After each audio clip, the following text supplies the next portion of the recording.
ஜெபம். அன்பின் பரலோக பிதாவே, உம்மை நன்றியோடு துதிக்கிறோம் அப்பா, ஸ்தோத்தரிக்கிறோம், நன்றி செலுத்துகிறோம். உம்முடைய அன்புக்காக, உம்முடைய கிருபைக்காக, உம்முடைய இரக்கங்களுக்காக நன்றி அப்பா. நாங்கள் நிற்பதும் நிர்மூலமாகாமல் இருப்பதும் உம்முடைய சுத்த கிருபை தகப்பனே, நன்றி செலுத்துகிறோம். எங்களுக்கு என்ன தேவைகளோ எல்லாவற்றையும் நீர் சிலுவையில் செய்து முடித்திருக்கிறீர். இந்த சத்தியத்திற்கு நேராக எங்களை வழி நடத்தி கொண்டிருக்கிறீர். சத்திய ஆவியானவரே, வேதத்தின் இரகசியங்களை, மறைபொருட்களை எங்களுக்கு எளிமையாக நாங்கள் புரிந்து கொள்ளும் வகையில் எங்களுக்கு கற்றுக் கொடுக்கிறதற்காக நன்றி அப்பா. தடைகளை, மனக்கடினத்தை இயேசுவின் நாமத்தினாலே அப்புறப்படுத்துகிறேன். சத்தியத்தை அறிந்து கொள்ளக்கூடிய, அதை தாழ்மையாக ஏற்றுக்கொள்ளக்கூடிய உணர்வுள்ள இருதயங்களை எங்கள் ஒவ்வொருவருக்கும் நீர் தருகிறதற்காக நன்றி செலுத்துகிறேன். எங்கள் தேவைகளை அறிந்திருக்கிறீர். எங்களுடைய கேள்விகள், எங்களுடைய ஏக்கங்கள், விருப்பங்கள், நாங்கள் நின்று கொண்டிருக்கும் சூழ்நிலைகள் எங்களை காட்டிலும் நீர் நன்றாக அறிந்திருக்கிறீர். எங்களுக்கு ஏற்ற மன்னாவை தாரும். வார்த்தையாக நீர் கடந்து வருகிறதற்காய் நான் நன்றி செலுத்துகிறேன்.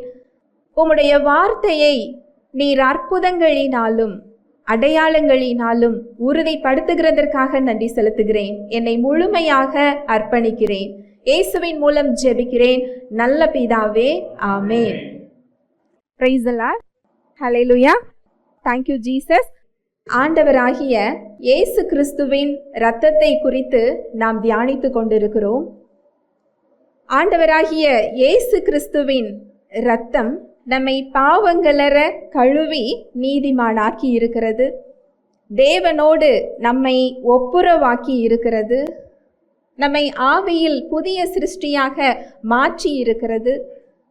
உன்னதமானவர் தங்கி இருக்கின்ற உறைவிடமாக நம்மை மாற்றி இருக்கிறது. அது மாத்திரமல்ல, இயேசு கிறிஸ்துவின் இரத்தம் நமக்கு ஒரு புதிய உடன்படிக்கையை ஏற்படுத்தி இருக்கிறது. நாம் தியானித்து கொண்டிருக்கிறோம். வாசிக்கலாம். லூக்கா 22:20. போஜனம் பண்ணின பின்பு அவர் அந்தபடியே பாத்திரத்தையும் கொடுத்து, இந்த பாத்திரம் உங்களுக்காக சிந்தப்படுகிற என்னுடைய இரத்தத்தினாலாகிய புதிய உடன்படிக்கையாய் இருக்கிறது என்றார். இந்த பாத்திரம் உங்களுக்காக சிந்தப்படுகிற என்னுடைய இரத்தத்தினாலாகிய புதிய உடன்படிக்கையாய் இருக்கிறது என்றார். நாம் இப்பொழுது பழைய உடன்படிக்கையில் அல்ல, புதிய உடன்படிக்கையில் வாழ்ந்து கொண்டிருக்கிறோம். ஹல்லேலூயா, பிரைஸ் தி லார்ட். இந்த புதிய உடன்படிக்கை நமது கிரியைகளினால் உண்டானது இல்லை, நமது செயல்களினால் உண்டான உடன்படிக்கை அல்ல. இயேசு கிறிஸ்துவின் இரத்தத்தினால் இந்த உடன்படிக்கை ஏற்பட்டிருக்கிறது. இது நம்முடைய செயல்களின் அடிப்படையில் உண்டான உடன்படிக்கை இல்லை என்பதால் நம்மால் இந்த உடன்படிக்கையை என்ன செய்ய முடியாது? ரத்து செய்ய முடியாது. ஏனென்றால் இது இயேசு கிறிஸ்துவின் இரத்தத்தின் மூலமாக என்ன செய்யப்பட்டிருக்கிறது? இந்த உடன்படிக்கை ஏற்படுத்தப்பட்டிருக்கிறது. இந்த உடன்படிக்கை என்பது தேவன் மனிதனோடு வாக்குறுதியை கொடுத்து ஒரு உறவை ஏற்படுத்தி இருக்கிறது. ஒரு நித்தியமான ஒரு உறவு. அதுவும் இரத்தத்தின் மூலமாக இந்த உடன்படிக்கையை அவர் என்ன செய்திருக்கிறார்? ஏற்படுத்தி இருக்கிறார். ஒப்பந்தங்கள் மீற முடியும், ஆனால் உடன்படிக்கையை என்ன செய்ய முடியாது? மீற முடியாது. வேதத்துல முக்கியமாக ஒரு 3 உடன்படிக்கை. முதல் உடன்படிக்கை ஆபிரகாமோடு தேவன் ஏற்படுத்திய ஒரு உடன்படிக்கை. இந்த உடன்படிக்கை கிருபையின் உடன்படிக்கை என்று தியானித்தோம். இந்த உடன்படிக்கையை தெரிந்து கொள்வதோட முக்கியத்துவம் என்ன தெரியுமா? எப்பேற்பட்ட இடத்தில் தேவன் நம்மை வைத்திருக்கிறார். தேவனுக்கும் நமக்குமான இந்த உறவு, இந்த உடன்படிக்கையை நீங்கள் புரிந்து கொண்டீங்கன்னு சொன்னா அது சோர்வின் அடிப்படையில இருக்காது, நம்முடைய பலத்தின் அடிப்படையில இருக்காது. நாம செயல்களை செய்து சோர்ந்து சோர்ந்து போகின்ற ஒரு அனுபவத்துக்கு நம்ம என்ன செய்யாது, கொண்டு போகாது. அவரோடு இணைந்த ஒரு உறவின் அடிப்படையில அவரது பலத்தை சார்ந்து கொண்ட ஒரு உறவாக, வாழ்வாக அது மாறும். அதனாலதான் பவுல் சொல்றாரு, என்னை பலப்படுத்துகிற கிறிஸ்துவினாலே எல்லாவற்றையும் செய்ய எனக்கு பலன் உண்டு. அவர் கடந்து வந்த பாதை சின்ன பாதையெல்லாம் கிடையாது. சின்ன சின்ன விஷயங்களை அவர் அனுபவிக்கல. ஆனா அவர் சொல்றாரு, காணப்படுகிறவைகளை அல்ல, காணப்படாதவைகளை நோக்கி இருக்கின்ற எனக்கு அதி சீக்கிரத்தில் நீங்கிவிடும் இந்த லேசான உபத்திரவம். லேசான உபத்திரவம் சொல்றாரு. எதை சொல்றாரு? அவர் யாராவது குறை சொன்னாங்களா? இல்ல.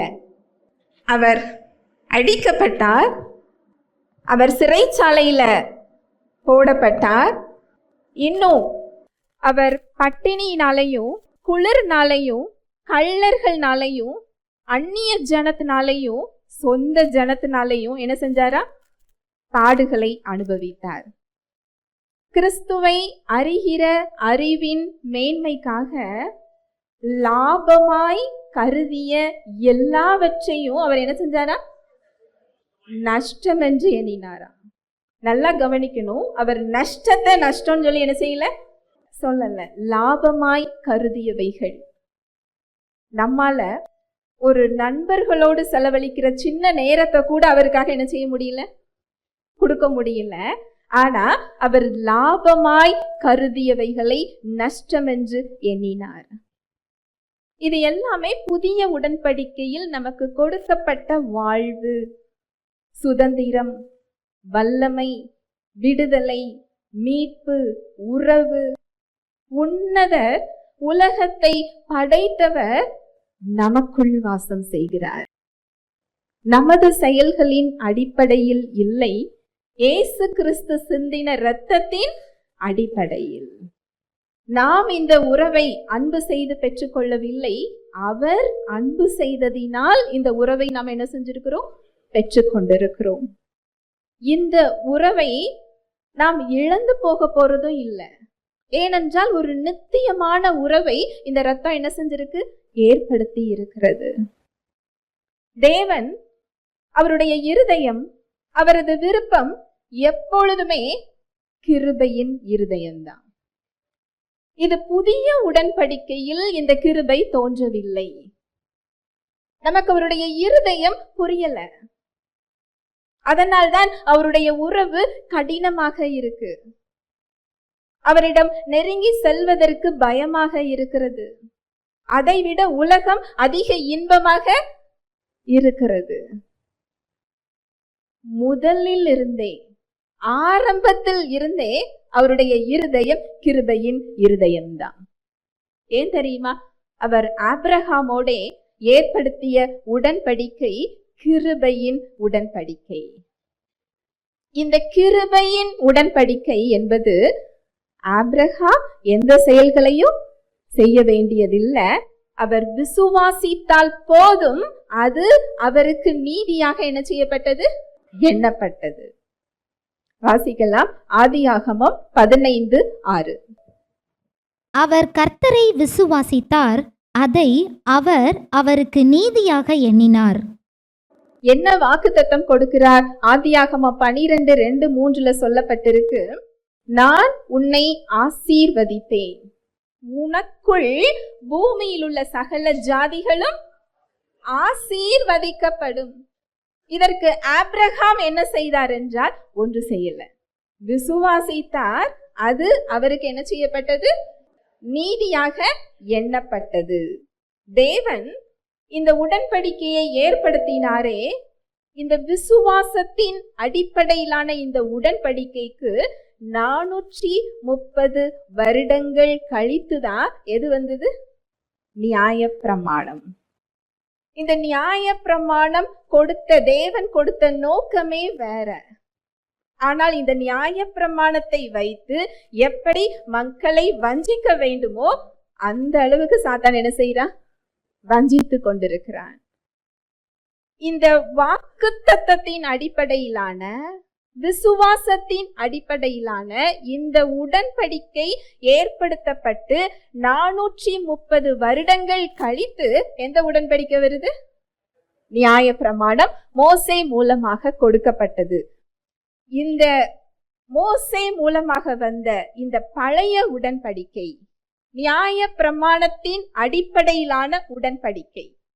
இது விசுவாசத்தின் அடிப்படையிலான உடன்படிக்கை இல்லை. இதை செய்தால் நீ என்ன செய்வாய்? பிழைப்பாய். இதையெல்லாம் நீ கடைபிடித்தால் நீ என்ன செய்வாய்?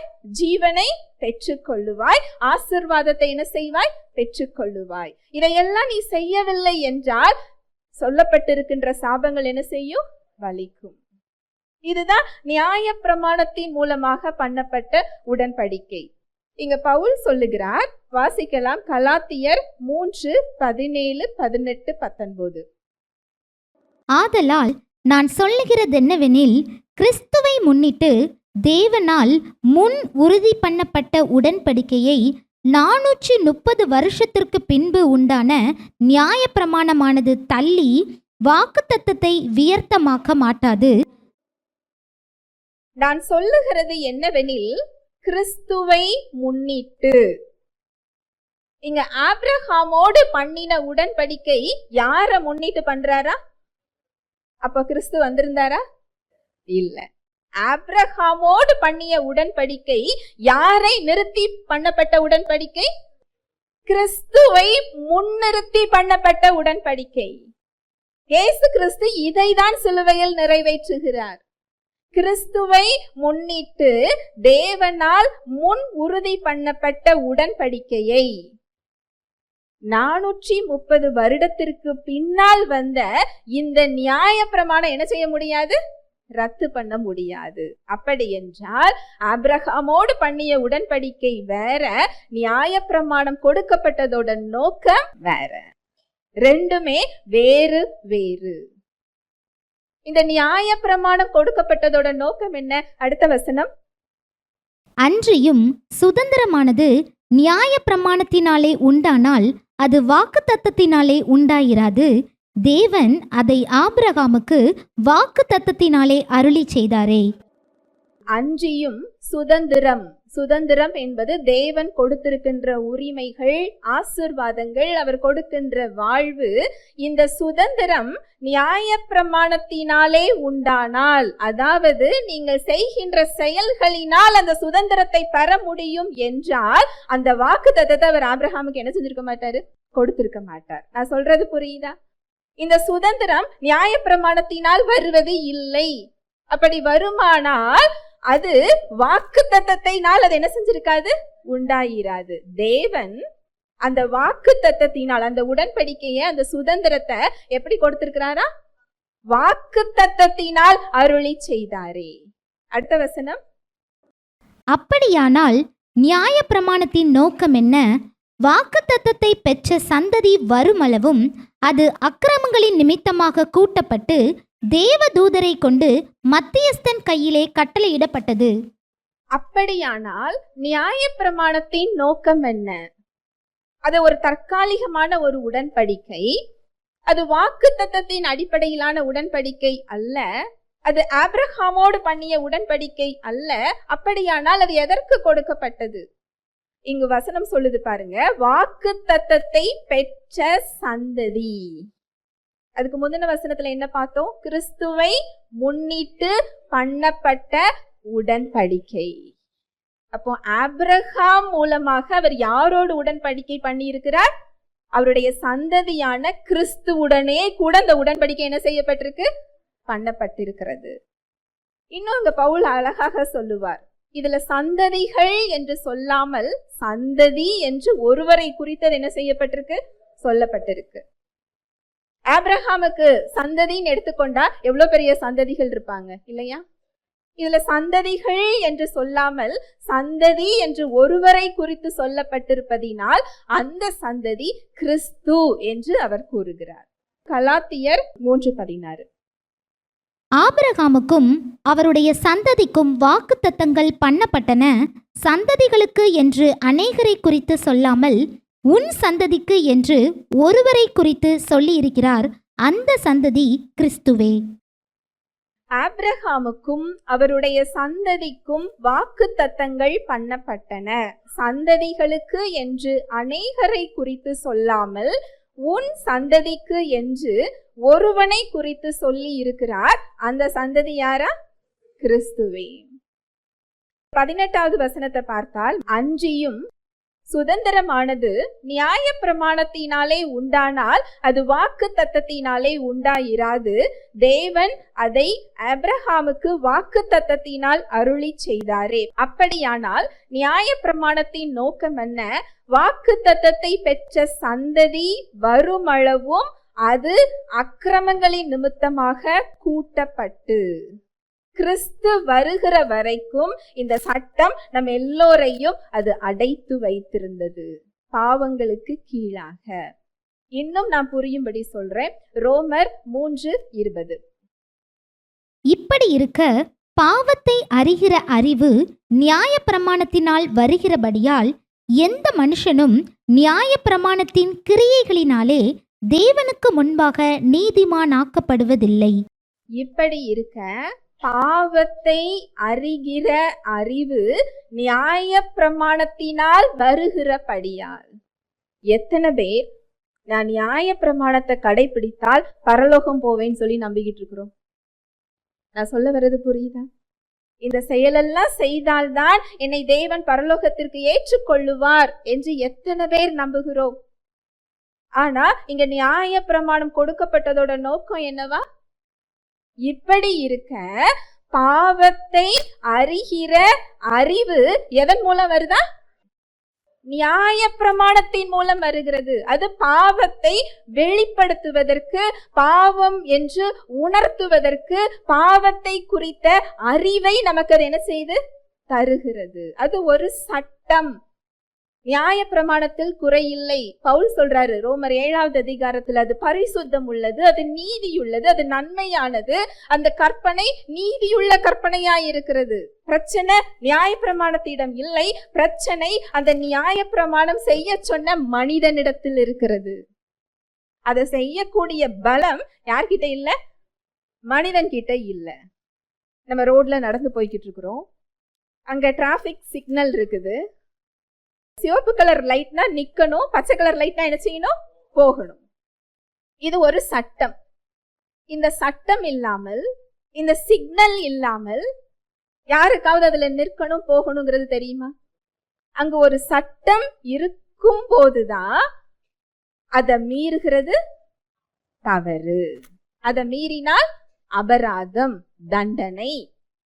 நியாய பிரமாணம் இதைதான் செய்கிறது. களவு செய்யாதே.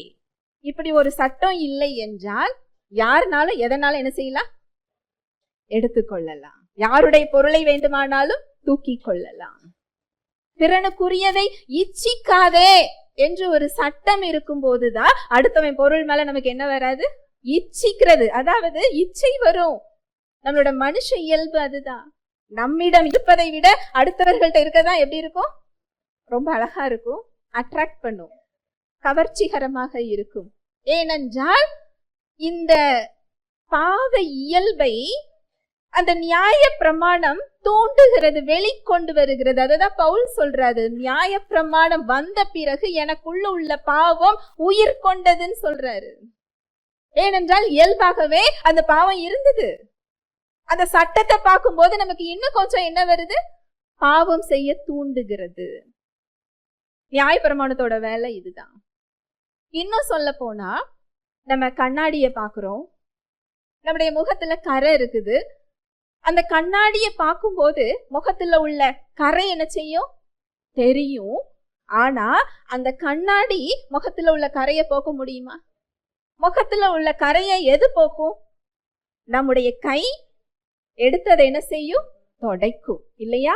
நியாய பிரமாணம் என்பது கண்ணாடி போன்றது. நம்முடைய கரையை, குறையை, பலவீனத்தை, பாவத்தை அதை என்ன செய்யும்? காட்டும். அதை தொடைக்கிறது இயேசு கிறிஸ்து. ஹல்லேலூயா, பிரைஸ் தி லார்ட். எளிமையான உதாரணம் இதுதான். இயேசு கிறிஸ்துவால் மாத்திரமே அதை துடைக்க முடியும், அதை போக்க முடியும், அதிலிருந்து வெளிக்கொண்டு வர முடியும். நம்முடைய பலத்தில் அதை செய்ய முடியாது. அதனால்தான் பிசாசானவன் நம்மை நம்முடைய பலத்தில் நிற்க வைக்கிறான். நீ இதெல்லாம் செய்தால்தான் அவரிடம் போக முடியும். ஆனால் உண்மை என்னவென்றால், இலவசமாக கிருபையாக ஏற்கனவே அந்த உறவு, அந்த விடுதலை, மீட்பு இயேசு கிறிஸ்துவின் இரத்தத்தின் மூலம் நமக்கு கொடுக்கப்பட்டிருக்கிறது.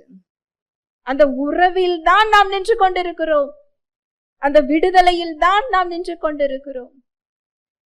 இதை அறிந்து கொண்டு அவரை விசுவாசிக்கும் பொழுது அவர் கொடுத்த சுதந்திரம் பலன்களாக மாறுகிறது. ஆபிரகாம் இப்படிதான் நீதிமானாக்கப்பட்டார். அவர் விசுவாசித்தார், அது அவருக்கு என்ன செய்யப்பட்டுச்சா? நீதியாக எண்ணப்பட்டது.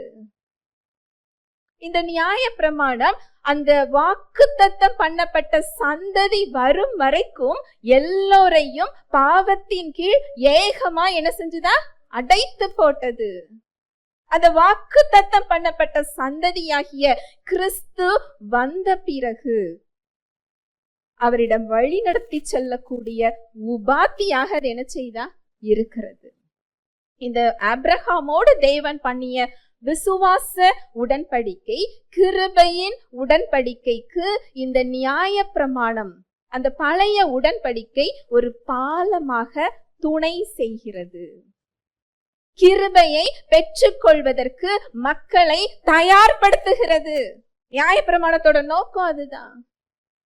களவு செய்யக்கூடாது, விபச்சாரம் செய்யக்கூடாது, கொலை செய்யக்கூடாது, அந்நிய தெய்வங்களை வணங்கக்கூடாது, பொய் சொல்லக்கூடாது. 9 கடைப்பிடிச்சு 1 தவறினாலும் பாவம் பாவமே. ஒரு 100 அடி உயரத்துல உள்ள ஒரு சீலிங் மேல தொடணும்னு சொல்லி ஒரு போட்டி. ஒருவர் 30 அடி குதிக்கிறார், ஒருவர் 60 அடி என்ன செய்கிறார்? குதிக்கிறார். ஒருவர் 90 அடியே குதிக்கிறார். 3 பேரில் யாரு ஜெயிச்சிருப்பாங்க? ஒருவரும் இல்ல. நியாய பிரமாணம் என்பது அதுதான். ஒருத்தங்க விபச்சாரம் செய்யாம இருக்கலாம், ஒருத்தங்க கொலை செய்யாம இருக்கலாம். ஆனா தேவனுடைய ஸ்டாண்டர்ட், நியாய பிரமாணம் என்பது தேவனுடைய கேரக்டர், அவருடைய ஸ்டாண்டர்ட், அவருடைய தரம். தேவனுடைய தரத்தை ஒரு பாவியான மனுஷனால் தொட முடியாது. ஹல்லேலூயா, பிரைஸ் தி லார்ட். நடக்கவே இயல்பில்லாத ஒரு மனிதன், நடப்பதற்கு கால்கள் இல்லை, அந்த இயல்பே இல்லை, அந்த மனிதனை நீ 100 அடி தூரம் ஓடினால்தான் பிழைப்பாய் என்றால் அவன் எப்படி ஓடி பிழைக்க முடியும்? நடக்கிறதுக்கு என்ன இல்ல? காலே இல்ல. நியாய பிரமாணம் என்பது இதுதான். ஆனால் கிருபையோ இறங்கி வந்து நடக்கிறதற்கு இயல்பை கொடுத்து தூக்கி விட்டு தூக்கி கொண்டு அந்த 100 அடியை தொட்டிருக்கிறது.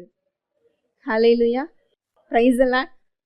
இதுதான் புதிய உடன்படிக்கை. அததான் பவுல் சொல்றாரு. வாசிக்கலாம், கலாத்தியர் 2:21. நான் தேவனுடைய கிருபையை விருதாவாக்குகிறதில்லை, நீதியானது நியாய பிரமாணத்தினாலே வருமானால் கிறிஸ்து மரித்தது வீணாயிருக்குமே. நான் தேவனுடைய கிருபையை விருதாவாக்குகிறது இல்லை. எவ்வளவு ஒரு அழகா வாழ்ந்துட்டு போயிருக்கிறார் பாருங்களேன். நம்ம நியாய பிரமாணத்தினால நம்ம செயல்கள்ல நம்ம தேவன் கிட்ட போகும்போது அவர் கொடுத்த கிருபையை நம்ம என்ன செஞ்சுக்கிட்டு இருக்கிறோம்? வீணாக்கி கொண்டிருக்கிறோம். அந்த கிருபை நமக்குள்ள காத்து கொண்டிருக்கிறது. நம்மை தூக்குவதற்கு, துடைப்பதற்கு, அணைப்பதற்கு, நம்மை வழி நடத்துவதற்கு, சுமப்பதற்கு, அந்த நீதியை வெளிப்படுத்துவதற்கு, அவர் நம் மூலம் மகிமைப்படுவதற்கு அது காத்து கொண்டிருக்கிறது. ஆனால் நாம் அவர்கிட்ட கெஞ்சி கொண்டிருக்கிறோம், இரங்கும் கர்த்தாவே, என் மீது நீங்க என்ன செய்யுங்க, இரக்கமாயிரும், பாவியாகி என் மீது கிருபையாயிரும். ஆனா அந்த கிருபை என்ன செஞ்சிருக்கு? என்னை பாவியாக அல்ல நீதிமானாக மாற்றி இருக்கிறது. இந்த உடன்படிக்கையில நாம நின்று கொண்டிருக்கிறோம். நாம நின்று கொண்டிருக்கிறது புதிய உடன்படிக்கை. ஆனா நம்முடைய சிந்தை இருப்பதோ பழைய உடன்படிக்கை. அதனாலதான் இந்த புதிய உடன்படிக்கையின் பலனை நம்ம என்ன செய்யாம இருக்கிறோம், பெற்றுக்கொள்ளாமல் இருக்கிறோம். பவுல் சொல்றாரு, நான் தேவனுடைய கிருபையை விருதாவாக்குகிறது இல்லை. நீதியானது நியாய பிரமாணத்தினாலே வருமானால் கிறிஸ்து மரித்தது வீணாயிருக்குமே. நியாய பிரமாணங்கிறது வேற ஒண்ணும் இல்ல, நம்ம சொந்த பலத்துல நிக்கிறது தான், சொந்த பலத்துல தேவன் கிட்ட போகிறது தான், சொந்த பலத்துல நான் முயற்சி பண்றது தான். அதுதான் சட்டம். தேவன் என்னை ஏற்றுக்கொள்வதும், தேவன் என்னை தகுதிப்படுத்துவதும், தேவன் அவருடைய சுதந்திரத்தை எனது செயல்களின் மூலமாக அவர் கொடுக்க முடியும் என்றால் கிறிஸ்து மரித்தது வீணாயிருக்குமே. ஹல்லேலூயா, பிரைஸ் தி லார்ட். எவ்வளவு தெளிவான சத்தியங்கள் இல்லையா? ஆபிரகாமோடு அவர் பண்ணிய விசுவாசத்தின் அடிப்படையிலான கிருபையின் உடன்படிக்கையை 430 வருடங்களுக்கு பின்பு வந்த இந்த நியாய பிரமாணம் என்ன செய்ய முடியாது, ரத்து செய்ய முடியாது. ஏனென்றால் இந்த உடன்படிக்கையின் நோக்கமே வேற, இரண்டோட நோக்கமும் வேறு வேறு. இந்த சட்டங்களை எல்லாம் கடைபிடிச்சாதான் மீட்பு, வாழ்வு. ஆனா இந்த சட்டத்தை கடைபிடிக்கிறதற்கோ நம்ம கிட்ட என்ன இல்ல, பலன் இல்ல. இத மீறினா சாபம், மரணம். இதுல இருந்து என்னை மீட்பவர் யார்? எனக்கு ஒரு மீட்பர் தேவை என்று மீட்பரின் தேவையை உணர வைக்கிறதற்காக மீட்பரிடம் கொண்டு சேர்க்கின்ற ஒரு பாலமாக நியாயப்பிரமாணம் இருக்கிறது. இந்த நியாயப்பிரமாணம் ஆபிரகாமோடு பண்ணிய உடன்படிக்கையை என்ன செய்ய முடியாது, ரத்து செய்ய முடியாது. ஏனென்றால் அது கிறிஸ்துவை முன்னிட்டு பண்ணப்பட்ட உடன்படிக்கை. ஹல்லேலூயா, பிரைஸ் தி லார்ட். ஆபிரகாமோடு பண்ணிய உடன்படிக்கை தேவனுடைய உண்மை தன்மையின் அடிப்படையில், அவரது வாக்குறுதியின் அடிப்படையில் அது உண்டாக்கப்பட்டது. தேவன் மனம் மாற மனிதன் அல்ல, அவர் பொய் சொல்ல மனிதன் இல்லை, மனமாற மனுபுத்திரன் இல்லை என்று வேதம் சொல்லுகிறது. ஹல்லேலூயா, பிரைஸ் தி லார்ட். ஆனால் ஆண்டவராகிய இயேசு கிறிஸ்து வந்த பிறகோ இந்த தற்காலிக பழைய உடன்படிக்கை முடிவுக்கு வந்தது. வாசிக்கலாம், ரோமர் 10:4. விசுவாசிக்கிற எவனுக்கும் நீதி உண்டாகும்படியாக கிறிஸ்து நியாய பிரமாணத்தின் முடிவாயிருக்கிறார். விசுவாசிக்கிற எவனுக்கும் நீதி உண்டாகும்படியாக கிறிஸ்து எப்படி இருக்கிறாரா, நியாய பிரமாணத்தின் முடிவாய் இருக்கிறார். நியாய பிரமாணத்தின் முடிவு என்றால் நியாய பிரமாணத்தை கேன்சல் பண்றது இல்ல, ரத்து பண்றது இல்ல. இயேசு கிறிஸ்து நாம் தேவனுடைய நீதியை பெறும்படிக்கு, தேவன் நம்மை ஏற்றுக்கொள்ளும்படிக்கு நியாய பிரமாணம் எந்த கோரிக்கையை வைத்திருந்ததோ, நம்மிடம் அது என்ன தேவையை அது எதிர்பார்த்ததோ அதை அவர் செய்து முடித்திருக்கிறார். அதுதான் முடிவு, நிறைவேற்றி இருக்கிறார். நியாய பிரமாணம் எதை கேட்டதோ, மனிதர்களிடத்தில் அந்த நியாய பிரமாணம் எதை கேட்டதோ அதை அவர் என்ன செஞ்சிருக்கிறாரா, செய்து முடித்திருக்கிறார். உங்களுக்கு இன்னொரு வசனம் காண்பிக்கிறேன், மத்தேயு 5:17. நியாய பிரமாணத்தை யானாலும் தீர்க்க தரிசனங்களை யானாலும் அழிக்கிறதற்கு வந்தேன் என்று எண்ணிக்கொள்ளாதேயுங்கள், அழிக்கிறதற்கு அல்ல நிறைவேற்றுகிறதற்கே வந்தேன். நியாய பிரமாணத்தை ஆனாலும் தீர்க்க தரிசனங்களை ஆனாலும் அழிக்கிறதற்கு வந்தேன் என்று எண்ணிக்கொள்ளாதேயுங்கள், அழிக்கிறதற்கு அல்ல நிறைவேற்றுகிறதற்கே வந்தேன். இந்த பழைய உடன்படிக்கைக்கும் புது உடன்படிக்கைக்கும் வித்தியாசம் தெரியாம புதிய உடன்படிக்கையின் பலனை நீங்க என்ன செய்ய முடியாது, பார்க்க முடியாது. ரெண்டையும் மிக்ஸ் பண்ண முடியாது, சேர்க்க முடியாது.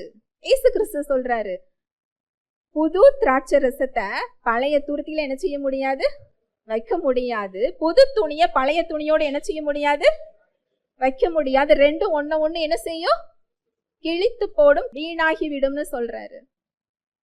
இன்றைய விசுவாசிகளின் நிலைமை பழைய உடன்படிக்கையும் புது உடன்படிக்கையும் சேர்த்து என்ன செஞ்சுக்கிட்டு இருக்கிறோம், வாழ்ந்து கொண்டிருக்கிறோம். அததான் பவுல் சொல்றாரு, ஆவியிலே ஆரம்பம் பண்ணின நீங்கள் மாம்சத்திலே முடிவை பெறப்போகிறீர்களா, இத்தனை புத்தி இல்லாதவர்களாகவா இருக்கிறீங்கன்னு கேட்கிறாரு.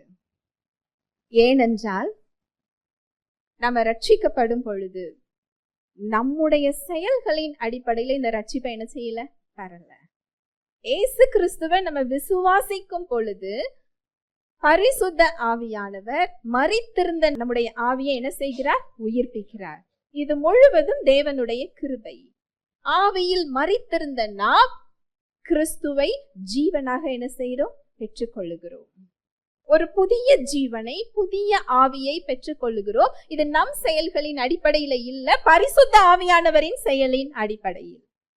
இப்படிதான் தேவனுக்கும் நமக்கும் உறவு என்ன செஞ்சிருக்கு, ஆரம்பித்திருக்கிறது. எப்படி ஆரம்பித்திருக்கிறது, அவருடைய செயலின் அடிப்படையில். அந்த உறவு ஆரம்பித்தது அவரது செயலின் அடிப்படையில் ஆரம்பித்து விட்டு அடுத்து அந்த உறவை வளர்ப்பத நான் என்ன செயல்கள் செஞ்சு வளர்க்க முடியும்? நான் சொல்ல வருது புரியுதா? நம்ம அவர்கிட்ட கேட்கிற கேள்வி அதுதானே கேட்கிறோம். நான் இதெல்லாம் செய்யறேனே, எனக்கு ஏன் இந்த பிரச்சனை? நான் இதெல்லாம் நான் செஞ்சுக்கிட்டு இருக்கிறேனே, நான் யாருக்கும் எந்த அநியாயமும் செய்யறது இல்லை. நான் இத்தனை நல்ல செயலை செஞ்சிருக்கிறேன், பக்தி செயலை செஞ்சிருக்கிறேன், இத்தனை முறை வேதத்தை வாசிச்சிருக்கிறேன், இத்தனை முறை நான் ஆலயத்துக்கு வந்திருக்கிறேன், ஆலயத்துல எனக்கு ஒரு பதிவு இடம் இருக்கும். நான் இப்படியெல்லாம் நான் நல்ல செயல்களை இருக்கும்போது எனக்கு ஏன் இந்த பிரச்சனை?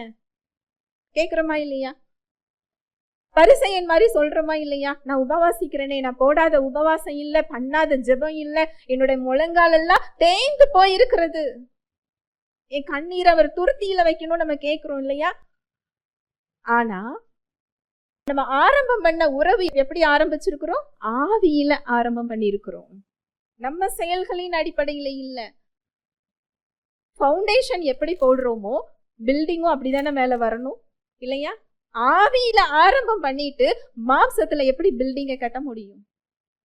பவுல் கேட்கிறாரு, இத்தனை புத்தி இல்லாத கலாத்தியரேன்னு சொல்றாரு. இன்னைக்கு இருந்தா நம்மளை பார்த்தோம் அவர் எப்படிதான் கேட்பாரு, அப்படிதான் கேட்பாரு. அவரோட உறவே ஆவியில ஆரம்பம் பண்ணி இருக்கிறீங்க.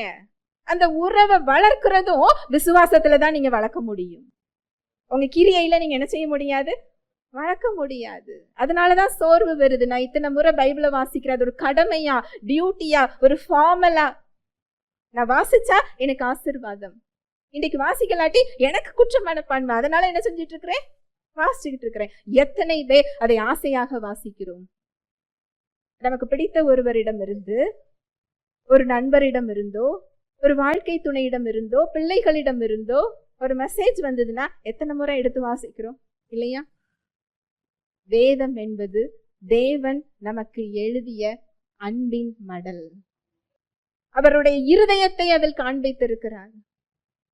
இதை எத்தனை பேர் ரசிச்சு ருசிச்சு வாசிக்கிறோம், எத்தனை பேர் கடமையா பார்க்கிறோம்?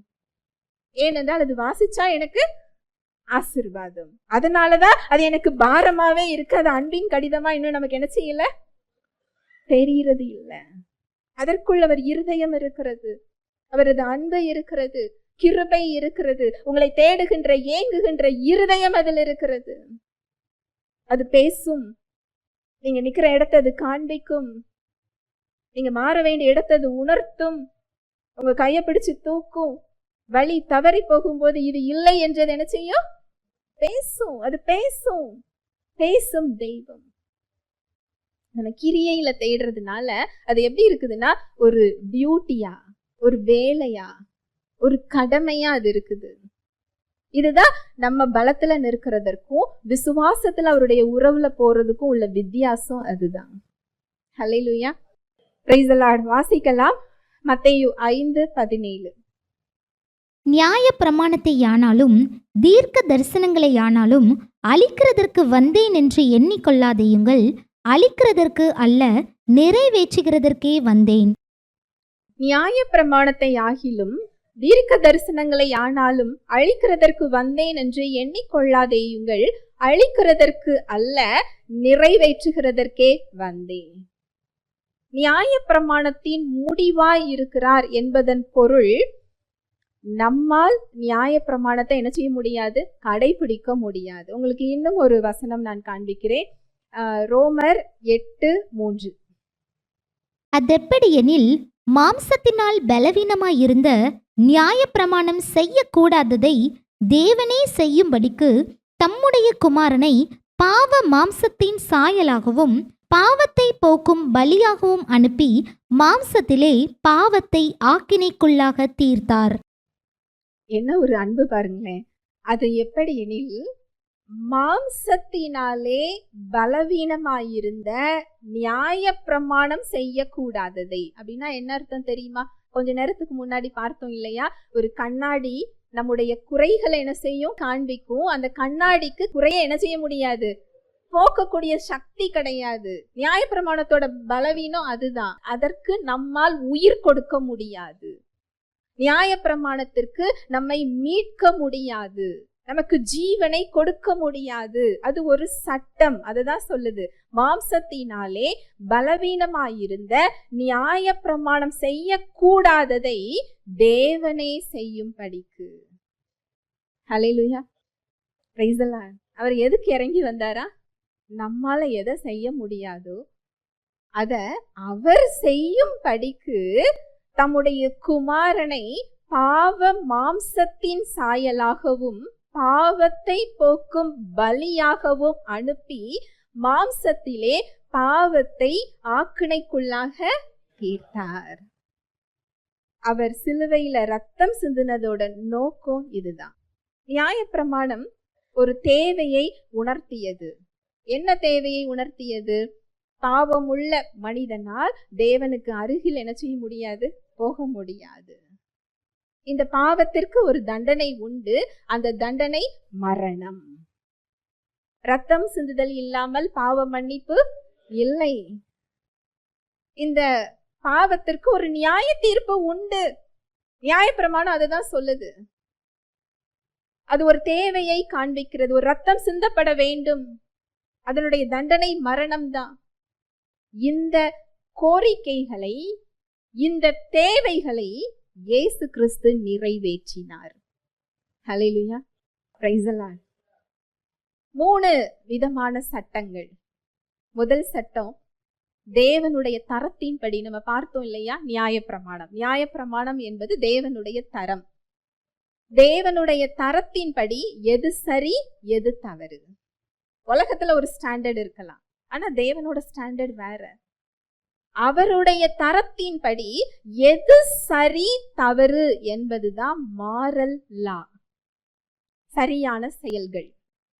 இந்த நீதியின் செயல்களை இயேசு கிறிஸ்து நிறைவேற்றினாராம். ஹல்லேலூயா, பிரைஸ் தி லார்ட். வசனம் முழுவதும் நிறைய ஆதாரங்கள் இருக்கு. அவர் வாயில வஞ்சனை இல்லையா? பாவம் இல்லாதவராக அவர் வெளிப்பட்டார். பாவம் இல்லாதவராக அந்த நியாயப்பிரமாணம் எதை கேட்டுச்சோ அது அவர் தாழ்மையாக அதை நிறைவேற்றினார். அது என்ன நீதியின் செயல்களை கேட்டதோ அதை அவர் நிறைவேற்றினார். நீதியின் செயல்களை அவர் கடைபிடித்தார். இரண்டாவதாக இந்த சட்டம், அதில் பலி கொடுக்கின்ற சட்டங்கள், ஆலயத்துல தேவனை வழிபடுவதற்கு என்று ஒரு சட்டங்கள் உண்டு. ஆசாரியர்கள் எப்படி செயல்பட வேண்டும் என்ற சட்டங்கள் உண்டு. ஆலயம் எப்படி கட்டப்பட வேண்டும், ஆலயம்னா என்னங்கிறதுக்கே ஒரு சட்டம் உண்டு. பலி, நிறைய பலி உண்டு. பாவ நிவாரண பலி, சர்வாங்க தகன பலி, குற்ற நிவாரண பலி, நிறைய பலிகள் உண்டு. இந்த பலிகளை எல்லாம் வேதம் சொல்லுது நிழல் என்று சொல்லுகிறது. அந்த பலிகளின் நிஜமாக இயேசு கிறிஸ்து இருந்தார். இந்த பலிகள் எல்லாம் சுட்டி காண்பித்தது யாரை என்றால் இயேசு கிறிஸ்துவை அது சுட்டி காண்பித்தன. வாசிக்கலாம், கொலோசையர் 2:17. அவைகள் வரும் காரியங்களுக்கு நிழலாயிருக்கிறது. அவைகளின் பொருள் கிறிஸ்துவை பற்றினது. அவைகள் வருங்காரியங்களுக்கு நிழலாய் இருக்கிறது. அவைகளின் பொருள் கிறிஸ்துவை பற்றியது. அது நிழலாக செய்யப்பட்டது.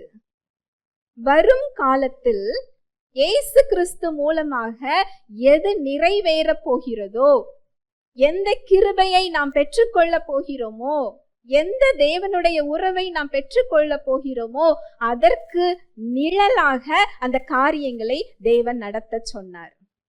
பலிகள் எல்லாம் அதனாலதான். வசனம் தெளிவா சொல்லுது. நான் உங்களுக்கு சுருக்கமாக சொல்லுகிறேன். ரத்தம் சிந்துதல் இல்லாமல் பாவ மன்னிப்பு இல்லை. ஒரு பலி ஒன்று உண்டு, பாவ நிவாரண பலி. இந்த பாவ நிவாரண பலி என்றால் என்ன அப்படின்னா, வருடத்துக்கு ஒரு முறை பிரதான ஆசாரியர் விலங்குகளின் இரத்தத்தை மக்கள் மீது தெளித்து தன் மீதும் தெளித்து கொண்டு மகா பரிசுத்த ஸ்தலத்திற்கு செல்லுவார்.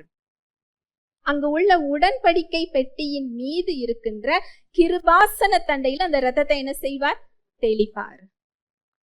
இது இஸ்ரவேல் மக்கள் அனைவருக்காகவும் வருடத்திற்கு ஒரு முறை செய்யப்படுகின்ற பாவ நிவாரண பலி. இது எதை குறிக்கிறது தெரியுமா? யோவான் 1:29. மறுநாளிலே யோவான் இயேசுவை தன்னிடத்தில் வர கண்டு, இதோ உலகத்தின் பாவத்தை சுமந்து தீர்க்கிற தேவ ஆட்டுக்குட்டி. மறுநாளிலே யோவான் இயேசுவை தன்னிடத்தில் வர கண்டு, இதோ உலகத்தின் பாவத்தை சுமந்து தீர்க்கிற தேவ ஆட்டுக்குட்டி. இதனுடைய நிழலாக அங்கு பலியிடப்பட்டது. அது ஒரு தற்காலிக நடைமுறை. நிஜம் யாருதான்? இயேசு கிறிஸ்து தான். அந்த கிருபாசன தண்டை மேல தெளிக்கப்பட்ட விலங்குகளின் இரத்தத்தினால் அந்த மக்களது பாவத்தை என்ன செய்ய முடியல? போக்க முடியல. நீங்க எபிரேயர் 9வது அதிகாரத்தை எடுத்து வாசிச்சு பாத்தீங்கன்னா ரொம்ப தெளிவாக சொல்லப்பட்டிருக்கும்.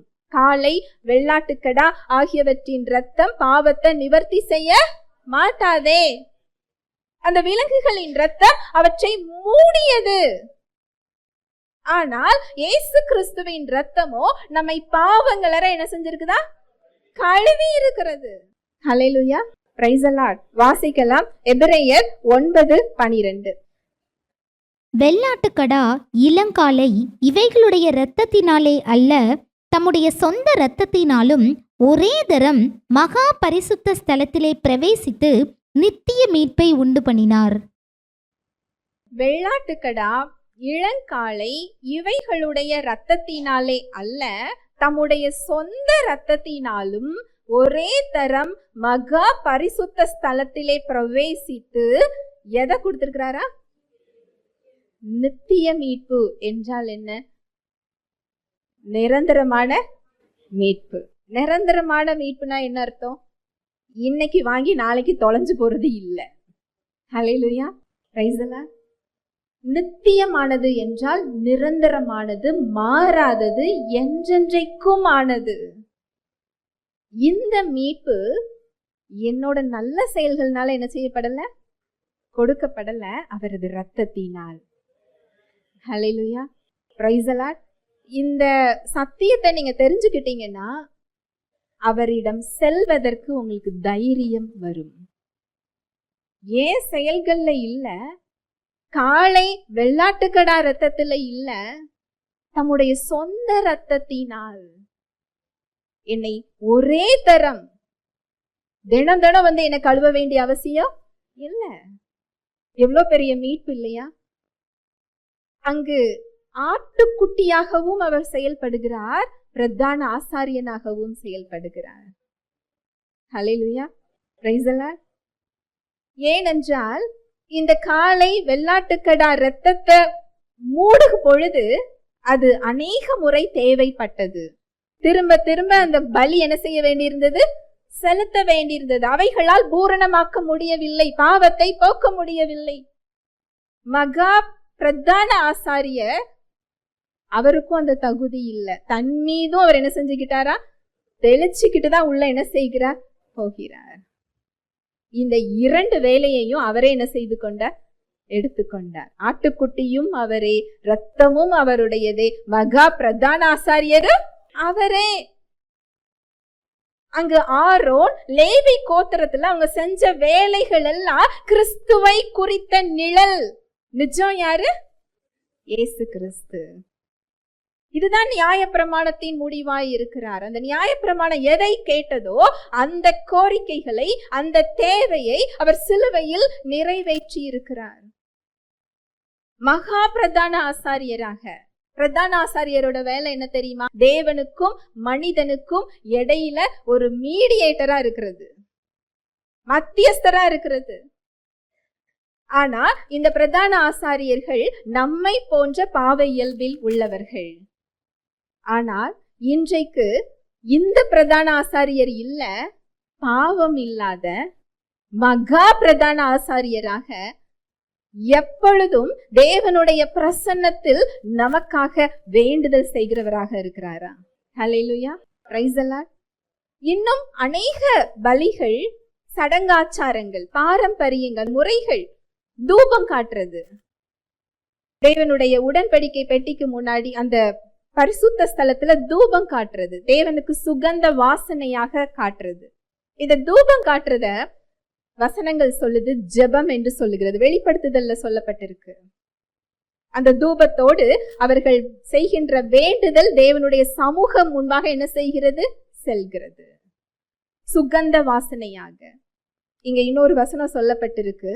ஆண்டவராகிய இயேசு கிறிஸ்து தம்மை தாமே சுகந்த வாசனையாக தேவனுக்கு என்ன செஞ்சாரா? நமக்காக ஜீவனை கொடுத்தது தேவனுக்கேற்ற சுகந்த வாசனையாக அர்ப்பணித்தாராம். இதனோட பலன் என்ன தெரியுமா? இன்றைக்கு கிறிஸ்துவின் மூலமாக நீங்கள் ஏறெடுக்கிற ஒவ்வொரு ஜெபமும் தேவனுக்கு சுகந்த வாசனையாக இருக்கிறது. ஹல்லேலூயா, பிரைஸ் தி லார்ட். நமக்கு ஏன் சந்தேகம் வருது தெரியுமா? என் ஜெபத்தை அவர் கேட்கிறாரா? என் ஜெபத்துக்கு அவர் பதில் கொடுப்பாரா? நான் கேட்கறது அவருக்கு கேக்குதா? புரியுதா? புரியலையா? இந்த குழப்பெல்லாம் ஏன் வருது தெரியுமா? புதிய உடன்படிக்கையோட உரிமை, இடம் இன்னும் நமக்கு என்ன செய்யல, தெரியல. நம்முடைய ஜெபங்கள் கிறிஸ்துவின் மூலமாக ஏறெடுக்கப்படும் பொழுது அது தேவனுக்கு சுகந்த வாசனையாக இருக்கிறது. அப்படி என்றால் அவருக்கு பிரியமாக இருக்கிறது. கிறிஸ்துவில் தேவனுடைய வாக்குத்தத்தங்கள் எல்லாம் ஆம் என்றும் ஆமேன் என்றும் என்ன செய்யப்பட்டிருக்கு? கொடுக்கப்பட்டிருக்கு. எல்லாவற்றிற்கும் ஆம் என்று அவர் பேப்பர் பேனாவினால் அவர் என்ன செய்யல, சைன் பண்ணல, இயேசுவின் ரத்தத்தினால் முத்திரையிட்டு இருக்கிறார். ஆம், ஆமேன். ஆம் என்று அவர் கொடுத்து விட்டார். ஆமேன் சொல்லி நம்ம என்ன செய்யணும்? பெற்றுக்கொள்ளணும். இங்க இடையில நமக்கு நியாயப்பிரமாணம் வரும் பொழுதுதான், நம்முடைய பலத்துல நிற்கும் பொழுதுதான் நமக்கு அங்க குற்ற மனப்பான்மை வருது. நான் இன்றைக்கு வேத வாசிக்கலையே, இன்னைக்கு நான் ஜெபிச்சா அவர் கேட்பாரா? இன்றைக்கு நான் ஆலயம் போகலையே, இல்லை என்றால் இந்த தவறு செஞ்சுட்டேனே, தேவன் கோபப்படுவாரோ? என்னை மறந்துட்டாரோ? என்னை விட்டு அவர் போயிடுவாரோ? என் ரட்சிப்பை நான் இழந்துட்டனோ? இப்படி ஒரு மனநிலை. இன்னொரு மனநிலை, என்ன மாதிரி யாரும் வேதம் வாசிக்கவே முடியாது, என்ன மாதிரி இந்த செயல்களை யாரும் என்ன செய்ய முடியாது, செய்யவே முடியாது. எவ்வளவு செயல்கள் நான் செஞ்சிருக்கிறேன். நான் பாரம்பரிய கிறிஸ்தவன், பாரம்பரிய கிறிஸ்தவள், அவருக்காக நான் இவ்வளவு செஞ்சிருக்கிறேன். அவருக்காக நாம எவ்வளவு செஞ்சோங்கிறது பிரச்சனை இல்லை, அவர் நமக்காக என்ன செய்திருக்கிறார், இது தெரியாம ஒரு வெற்றியுள்ள கிறிஸ்தவ வாழ்க்கை வாழ முடியாது. நிறைய இடங்களுக்கு போய் மெசேஜ் கொடுக்க போகும்போது நான் வசனத்தை ஆரம்பிக்க தான் செய்வேன், வசனத்தை என்ன செஞ்சிருவாங்க, முடிச்சிருவாங்க. ஆனா விடுதலையை பார்க்க முடியுமா என்றால் இல்ல. ஏன் தெரியுமா? அதனுடைய பொருள் என்னவென்று என்ன செய்யல, தெரியல. நம்முடைய கிரியை இல்ல. நான் எத்தனை முறை வேதத்தை வாசிச்சு முடிச்சிருக்கிறேன், எத்தனை முறை நான் பிரைஸ் வாங்கி இருக்கிறேன், எத்தனை வசனம் எனக்கு தெரியும். படிக்க கூடாதுன்னு நான் சொல்லல, நான் சொல்ல வர்றதை சரியாக புரிந்து கொள்ளுங்கள். அது முக்கியம்தான். அதனுடைய நோக்கம் அதை உள்வாங்கி கொள்ளுவது, அதனுள்ள உள்ள வெளிச்சத்தை பெற்றுக் கொள்ளுவது, அவருடைய உறவுக்குள் நெருங்கி செல்வது. அதனுடைய பலனை வெளிப்பட செய்வது. நோக்கம் அதுவே தவிர நான் எத்தனை வசனம் வாசித்தேன் என்பதில் இல்லை. நம்முடைய கிரியையில் அதை கொண்டு போகுது. அந்த பலனை நம்ம என்ன செய்யாம இருக்கிறோம்? பார்க்காம இருக்கிறோம். புதிய உடன்படிக்கை என்பது சிறந்த உடன்படிக்கை, சிறந்த வாக்கு தத்தங்களின் பேரில் ஸ்தாபிக்கப்பட்ட சிறந்த உடன்படிக்கை. பழைய உடன்படிக்கையின் நிறைவேறுதலாக இருக்கிறார். வசனம் சொல்லுது 1 கொரிந்தியர் 5:7. ஆகையால் நீங்கள் புளிப்பில்லாதவர்களாய் இருக்கிறபடியே புதிதாய் பிசைந்த மாவாய் இருக்கும்படிக்கு பழைய புளித்த மாவை புறம்பே கழித்து போடுங்கள். ஏனெனில் நம்முடைய பஸ்காவாகிய கிறிஸ்து நமக்காக பலியிடப்பட்டிருக்கிறாரே. நம்முடைய பஸ்கா யாரா? இயேசு கிறிஸ்து. நம்முடைய பஸ்காவாகிய கிறிஸ்து. இந்த பஸ்கா ஆட்டுக்குட்டி என்ன செஞ்சது தெரியுமா? இஸ்ரவேலர்களுக்கு எகிப்துல அவர்களுடைய நிலை கதவுல அந்த ஆட்டுக்குட்டியின் ரத்தத்தை அவங்க பூச சொல்கிறார் தேவன். இந்த ரத்தத்தை கண்டு சங்கார தூதன் அந்த வீட்டை என்ன செய்கிறார்? கடந்து போகிறார். இதுக்கு ஒரு பெயர் பாஸ் ஓவர்னு சொல்லுவாங்க. கண்டு கடந்து போகிறது. எதை கண்டு? ரத்தத்தை கண்டு. இன்றைக்கு என்ன நடந்திருக்கு தெரியுமா? புதிய உடன்படிக்கையில இயேசு கிறிஸ்துவாகிய பஸ்கா ஆட்டுக்குட்டி பலியிடப்பட்டதினால், அதை விசுவாசிக்கிற விசுவாசியின் ஆவியில் அந்த ரத்தம் பூசப்பட்டிருக்கிறதினால் அந்த ரத்தத்தை கண்டு நியாய தீர்ப்பு நம்மை கடந்து போகிறது. நியாய தீர்ப்பிலிருந்து நாம் விடுவிக்கப்பட்டிருக்கிறோம். எவ்வளவு பெரிய ஒரு மீட்பு இல்லையா? பஸ்காவாகிய ஆட்டுக்குட்டி அன்றைக்கு இஸ்ரவேலர்களுக்கு அங்க கடைபிடிக்க சொன்னதோட நிஜம் சிலுவையில் இயேசு கிறிஸ்து பலியானது. இன்னும் சொல்லிக்கொண்டே போகலாம். சர்வாங்க தகன பலி.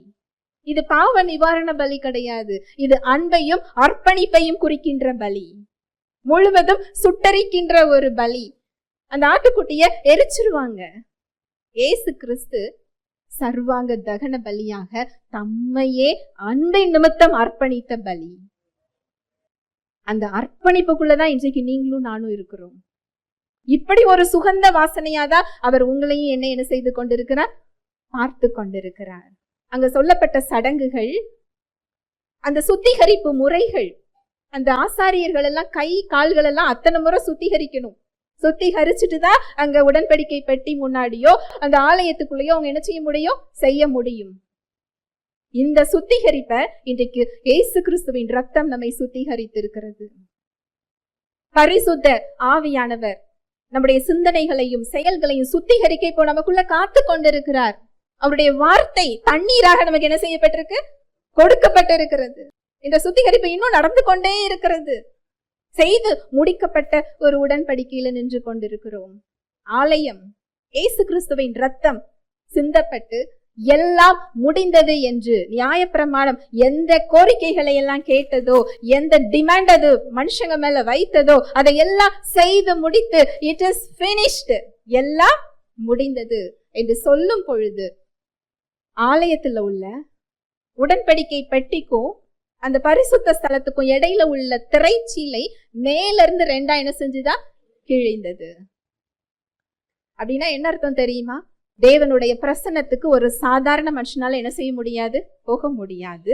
அதுவும் மகா பிரதான ஆசாரியர் வருஷத்துக்கு ஒரு முறைதான் போக முடியும். அதுவும் அந்த சுத்திகரிப்பை ஒழுங்கா செஞ்சுட்டு தான் என்ன செய்யணும்? போகணும். அது ஒழுங்கா செய்யலாட்டி அவர் அங்கேயே என்ன செஞ்சிருவாரு? இறந்து போயிடுவாரு. அதை போய் தூக்க கூட போக முடியாது. கயிறை பிடிச்சுதான் என்ன செய்யணும்?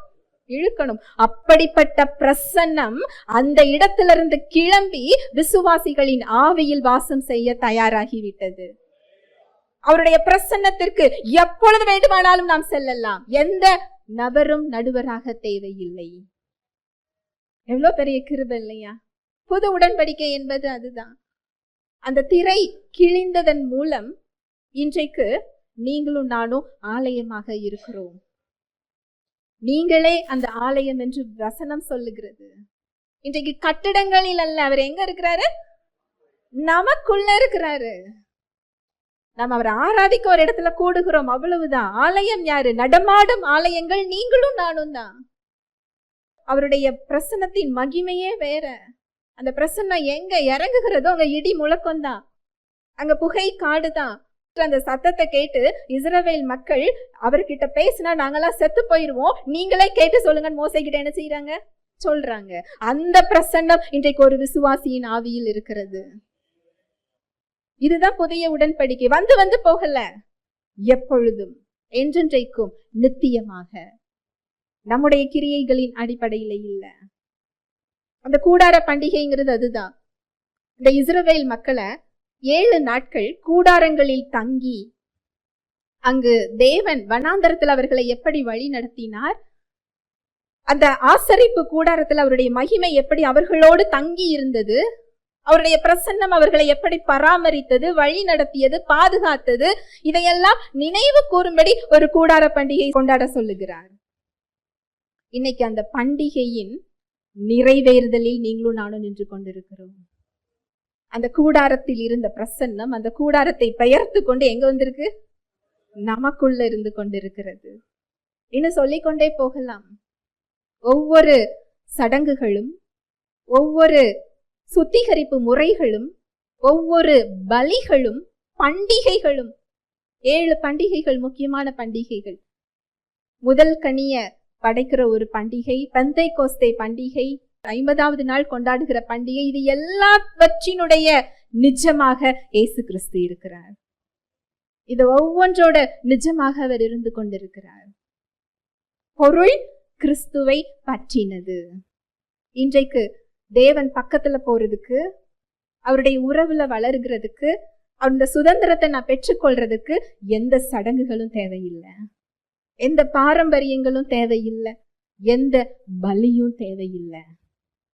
ஒரே பலியினால் எல்லாவற்றையும் பூரணமாக்கி மகா பிரதான ஆசாரியராக நமக்காக தேவனுடைய பிரசன்னத்தில் என்ன செஞ்சிட்டு இருக்கிறாரா, நின்று கொண்டிருக்கிறார். அவரை குறித்து சொல்லப்பட்ட தீர்க்க தரிசனங்கள், நியாயப்பிரமாணம், இதெல்லாம் கேட்டது. ஒன்று மாரல் லா, எது சரியான செயல்களோ அது நம்மை செய்ய சொன்னது. 2வது இப்ப பார்த்த பலிகள், சடங்குகள், தேவன் பக்கத்துல போய் ஆராதனை செய்யறதுக்கு ஒரு முறை உண்டு, சுத்திகரிப்பு முறை, ஆசாரியர்கள், விழாக்கள், பண்டிகைகள், இதெல்லாம் இப்படிதான் கொண்டாடணும். இதனோட நிஜம் யாரு, இயேசு கிறிஸ்து. அடுத்து தீர்க்க தரிசனங்கள், ஆதியாகமத்திலிருந்து மல்கியா வரைக்கும் இயேசு கிறிஸ்துவுடைய கன்னி பிறப்பு, அவருடைய பாடுகள், அவருடைய மரணம், அவருடைய அடக்கம், அவர் அவமானப்படுத்தப்பட்டது, அவர் நிராகரிக்கப்பட்டது, அவருடைய உடைகள் சீட்டு போடப்பட்டது, அவருடைய அடக்கம் கூட எப்படிப்பட்ட ஒரு அடக்கம் என்று வசனம் சொல்லுது. அவருடைய உயிர்த்தெழுதல், உயிர்த்தெழுதலில் நமக்கு கொடுக்கப்படுகின்ற ஆவியானவர், உயிர்த்தெழுதலில் நமக்கு கொடுக்கப்படுகின்ற புதிய ஆவி, இந்த எல்லா தீர்க்க தரிசனங்களின் நிறைவேறுதலாகவும் அவர் இருக்கிறார். ஹல்லேலூயா, பிரைஸ் தி லார்ட். வாசிக்கலாம் ரோமர் 10:4. விசுவாசிக்கிற எவனுக்கும் நீதி உண்டாகும்படியாக கிறிஸ்து நியாயப்பிரமாணத்தின் முடிவாய் இருக்கிறார். விசுவாசிக்கிற எவனுக்கும் நீதி உண்டாகும்படி கிறிஸ்து நியாயப்பிரமாணத்தின் முடிவாய் இருக்கிறார். இன்றைக்கு இதெல்லாம் கடைபிடிச்சுதான் நம்ம கிருபையையும் இரக்கத்தையும் உறவையும் விடுதலையும் பெற வேண்டும் என்று இல்லை. இது இயேசு கிறிஸ்து நம் பெயரில் நமக்காக நம் சார்பில் செய்து முடித்து அந்த கிருபையில் நம்மை நிறுத்தி இருக்கிறார். இன்றைக்கு நாம் நடப்பதற்கு கற்பலகைகளில் எழுதப்பட்ட சட்டங்கள் தேவையில்லை. நம்முடைய ஆவியில் அந்த வார்த்தைகள் எழுதப்பட்டிருக்கிறது. ஆவியானவர் நமக்கு உள்ளிருந்து வழி நடத்த என்ன செய்து கொண்டிருக்கிறார், காத்து கொண்டிருக்கிறார். எபிரேயர் 8:13. புது உடன்படிக்கை என்று அவர் சொல்லுகிறதினாலே முந்தினதை பழமையாக்கினார், பழமையானதும் நாள்பட்டதுமாயிருக்கிறது, உருவழிந்து போக காலம் சமீபித்திருக்கிறது. புது உடன்படிக்கை என்று அவர் சொல்லுகிறதினாலே முந்தினதை என்ன செஞ்சிட்டாரா, பழசாக்கிட்டாரா. பழமையானதும் நாள்பட்டதுமாய் இருக்கிறது, உருவழிந்து போக காலம் எப்படி இருக்குதா, சமீபத்து இருக்கிறதா. ஆனா நம்ம இன்னும் எதைதான் பிடிச்சு வச்சுக்கிட்டு இருக்கிறோம், பழசதான் பிடிச்சு வச்சிருக்கிறோம். நான் இதெல்லாம் செய்யலையே, இதெல்லாம் செஞ்சுட்டேனே, நான் இதெல்லாம் செஞ்சா கிடைச்சிருமா. அந்த புதுசும் பழசும் சேர்றதுனாலதான் கிருபை வீணாகிக்கிட்டு இருக்கு. பவுல் சொன்னது போல, நான் கிருபைய வீணாக்குகிறது இல்லை, நீதி நியாயப்பிரமாணத்தினால் வருமானால் கிறிஸ்து மரித்தது வீணாய் இருக்குமே. ஒருவனும் நியாயப்பிரமாணத்தின் கிரியைகளினால் நீதிமானாகிறது இல்லை. நியாயப்பிரமாணத்தின் நோக்கம் பாவத்தை குறித்த அறிவை நமக்கு தருகிறது. கிறிஸ்துவினிடம் வழிநடத்தக்கூடிய ஒரு ஆசிரியராக இருக்கிறது. கிறிஸ்து வரும் வரைக்கும் அவரிடம் அழைத்து செல்லக்கூடிய ஒரு ஆசிரியரோட வேலையை அது என்ன செய்கிறது. தேவனுடைய தரத்தை அது நமக்கு காண்பிக்கிறது. இதுதான் தேவனோட ஸ்டாண்டர்ட் என்று நமக்கு அது என்ன செய்கிறது, சொல்லுகிறது. இந்த நியாயப்பிரமாணம் கொடுக்கப்பட்ட உடன்படிக்கை வேற, ஆபிரகாமோடு அவர் செய்த உடன்படிக்கை வேற. இரண்டும் ஒன்று இல்லை. இந்த நியாயப்பிரமாணத்தின் மூலம் உண்டான பழைய உடன்படிக்கை ஆபிரகாமோடு பண்ணிய விசுவாச உடன்படிக்கையை என்ன செய்ய முடியாது, கேன்சல் பண்ண முடியாது, ரத்து செய்ய முடியாது. இந்த கிருபையின் உடன்படிக்கையை அதை நிறைவேற்றக்கூடிய நித்திய உடன்படிக்கையாக நிறைவேற்றுவதற்கு இந்த நியாயப்பிரமாணம் தற்காலிகமாக என்ன செய்யப்பட்டது, கொடுக்கப்பட்டது. அதனுடைய நிஜமாக இயேசு கிறிஸ்து வெளிப்பட்டார். அந்த நியாயப்பிரமாணம் எதையெல்லாம் கேட்டதோ அதையெல்லாம் அவர் நிறைவேற்றி அதனுடைய நிறைவேறுதலாக அவர் இருக்கிறார். இன்று சடங்குகளின் மூலமாக அல்ல, பாரம்பரியங்களின் மூலமாக அல்ல, நமது பலத்தின் மூலமாக இல்லை, கிருபையினால் அவர் நமக்கு கொடுத்த வாழ்வில் உறவில் நிற்க நாம் என்ன செய்யப்படுறோம், அழைக்கப்படுகிறோம். அதை சுதந்திரமாக அவர் கொடுத்திருக்கிறார். அந்த சுதந்திரத்துலதான் இன்றைக்கு நாம் என்ன செஞ்சுக்கிட்டு இருக்கிறோம், நின்று கொண்டிருக்கிறோம். நம்ம சுதந்திரத்துக்காக போராடக்கூடிய இடம் இல்ல, சுதந்திரத்துல நிற்கின்ற ஒரு இடம். இயேசு கிறிஸ்துவின் ரத்தம் இப்படிப்பட்ட ஒரு உடன்படிக்கையை என்ன செய்திருக்கிறது, உண்டு பண்ணி இருக்கிறது. ஜெபிக்கலாம். அன்பின் தகப்பனே, உம்மை நன்றியோடு துதிக்கிறோம் அப்பா, ஸ்தோதரிக்கிறோம், நன்றி செலுத்துகிறோம். உம்முடைய அன்புக்காக, உம்முடைய கிருபைக்காக, உம்முடைய இரக்கங்களுக்காக நன்றி அப்பா. நீ பாராட்டின கிருபை பெரியது, இரக்கம் மகா பெரியது தகப்பனே. இயேசு கிறிஸ்துவின் ரத்தம் எங்களுக்கு ஒரு புதிய உடன்படிக்கையை கொடுத்திருக்கிறது. சிறந்த வாக்குத்தத்தங்களின் அடிப்படையில் உண்டான சிறந்த உடன்படிக்கை அதை எங்களுக்கு பெற்று தந்திருக்கிறது. நியாயப்பிரமாணத்தின் கிரியைகளினால் நாங்கள் நீதிமான் ஆகிறது இல்லை, கிருபையாக இயேசு கிறிஸ்துவின் ரத்தத்தின் மூலமாக இயேசு கிறிஸ்து எங்களுக்காக செய்து முடித்த அந்த செயல்களில் இந்த புதிய உடன்படிக்கை எங்களை நிறுத்தி இருக்கிறது. நியாயப்பிரமாணம் காட்டிய எல்லா காரியங்களிலும் இயேசு கிறிஸ்து நிஜமாக இருக்கிறார், அதன் நிறைவேறுதலாக இருக்கிறார். எங்கள் சார்பில் அவர் அதை நிறைவேற்றி இருக்கிறார். கிறிஸ்துவுக்குள் நாங்கள் நீதிமானாக்கப்பட்டிருக்கிறோம், கிறிஸ்துவுக்குள் அந்த நிறைவேறுதலில் நாங்கள் நின்று கொண்டிருக்கிறோம் என்ற சத்தியத்திற்காக நன்றி அப்பா. வந்திருக்கிற ஒவ்வொருவரையும் உடைய கரத்தில் தருகிறேன். எந்தெந்த இடங்கள்ல அவர்கள் தேவைகளோடு நிற்கிறார்களோ, எந்த இடத்துல அவங்க வருத்தப்பட்டு பாரம் சுமந்து கொண்டிருக்கிறாங்களோ, நான் இவ்வளவு காலம் தேடிட்டேன், நான் இத்தனை முறை நான் தேவனை தேடி இருக்கிறேன், நான் தோற்று போய் கொண்டிருக்கிறேன், அவருடைய குரலை கேட்க முடியவில்லை, அவருடைய பலனை பெற முடியவில்லை, நான் அந்த சடங்குகளை செய்து பாரம்பரிய முறையில் அவரை தேடி தேடி நான் சோர்ந்து போயிருக்கிறேன் என்று எந்த இடத்துல அவங்க கலங்கி நிற்கிறார்களோ, உங்களுடைய கிருபை அவர்களை தாங்குகிறதற்காய் நன்றி. வருத்தப்பட்டு பாரம் சுமக்கிறவர்களே, நீங்கள் எல்லோரும் என்னிடத்தில் வாருங்கள். உங்களுடைய கிரியைகளின் அடிப்படையில் அல்ல, இயேசு கிறிஸ்துவின் செயல்களின் அடிப்படையில் அவர் இந்த உடன்படிக்கையை உண்டு பண்ணி இருக்கிறார்.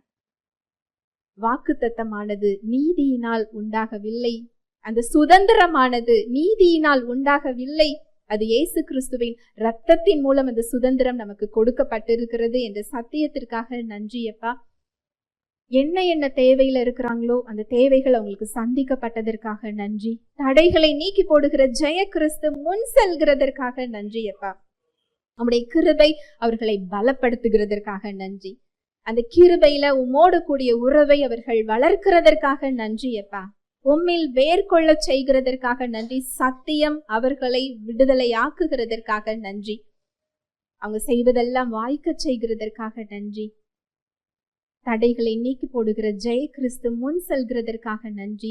தேவ தயவு மனித தயவை அவர்கள் வாழ்வில் பெற்றுக்கொள்கிறதற்காக நன்றி. மலை மேல் இருக்கிற பட்டணமாக நீர் உருவாக்குகிறதற்காக நன்றி. வாழ்நாளெல்லாம் நன்மையும் கிருபையும் உங்களை பின்தொடரும் என்று இயேசுவின் நாமத்தினாலே ஆசிர்வதிக்கிறேன். தேவ அன்பு, தேவ வாழ்வு, தேவ சமாதானம், தேவ சுகம், தேவ பாதுகாப்பு ஒவ்வொருவரது இருதயம், சிந்தனைகளை கிறிஸ்து இயேசுவுக்குள்ளாக காத்து கொள்கிறதற்காய் நன்றி செலுத்துகிறேன். இயேசுவின் மூலம் ஜெபிக்கிறேன் நல்ல பிதாவே, ஆமென்.